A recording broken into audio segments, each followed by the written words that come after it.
आता पाहूया टॉप 9 महत्त्वाच्या बातम्या।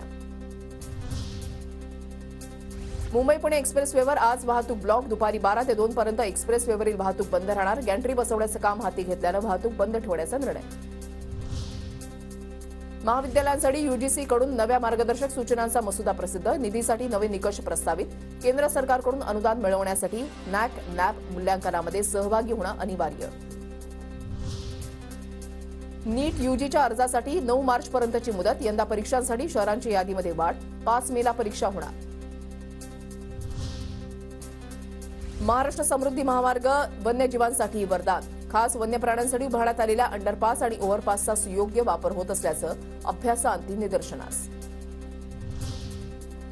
विमान तिकिटांच्या दरामध्ये झालेल्या भरमसाठ वाढीची केंद्र सरकारकडून दखल। नागरी विमान वाहतूक महासंचालनालयानं हस्तक्षेप करण्याची सूचना। नागपूर महापालिकेच्या 150 ई बसेससाठी केंद्र सरकारकडून ग्रीन सिग्नल। 150 ई बसेस आणि 2 चार्जिंग डेपोला मान्यता। 2 चार्जिंग डेपोसाठी 27 कोटींचा निधी। नाशिक शहरामध्ये लवकरच ई बस धावणार। आडगाव परिसरामध्ये सबस्टेशन उभारण्यात येणार। नाशिकला 50 PM ई बसेस मिळणार। नाशिक महानगरपालिकेच्या दुसऱ्या टप्प्यामधील नोकर भरती अडचणीत। मनपाचा आस्थापना खर्च 41% पालिकेकडून आस्थापना खर्चाची अट शिथिल करण्याची शासनाला विनंती। केंद्रीय सशस्त्र पोलीस दलाच्या परीक्षेबाबत गृह मंत्रालयानं मोठा निर्णय घेतलाय। परीक्षेमध्ये इंग्रजी हिंदीसह 13 प्रादेशिक भाषांमध्ये पेपर देण्यात येणार।